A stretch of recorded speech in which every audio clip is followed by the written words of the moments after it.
कुरान मजीद में अल्लाह ताला ने फरमाया कि अभी आइए आला रब्बी कुमा तुके फरमान कि तुम में अपने रब की कौन कौन सी नियामतें जुटलाऊंगी। तो अल्लाह ताला की बेहद नियामतें हमारे पर है।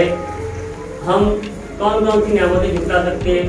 तो अल्लाह ताला का शुक्र अदा करने के लिए अल्लाह ताला की बारगाह में हम्द बारी ताला के लिए रोज़नी और शाहीन इस शेर के साथ मैं इन बच्चों को आवाज़ देता हूँ कि कोई तो है जो निज़ाम हस्ती चला रहा है, कोई तो है जो निज़ाम हस्ती चला रहा है, वही खुदा है, वही खुदा है। दिखाई भी जो न दे, नजर भी जो आ रहा है, वही खुदा है, वही खुदा है। प्यारी बच्चियाँ शाहीन अकील और रोज़नी निमरा।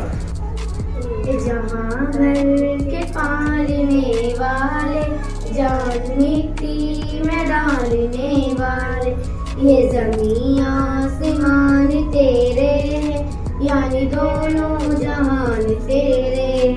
तुम्हीं के भाई पास बातू ए खुदा सब पे मेहरबान तू, सबके होठों पे नाम है तेरा, तज़किरा सुबह शाम है तेरा।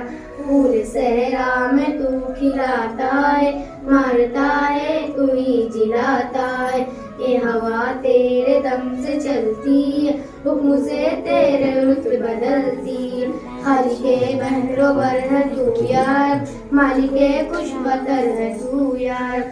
सबको हासिल है नेमतें तेरी, आम है सब पे रहमतें तेरी। ज़र्रे ज़र्रे पे इख्तियार तेरा, फज़ल है सब पे बेशुमार तेरा। तेरे हर शे पे हुक्मरानी है, तो बाकी हर एक पानी।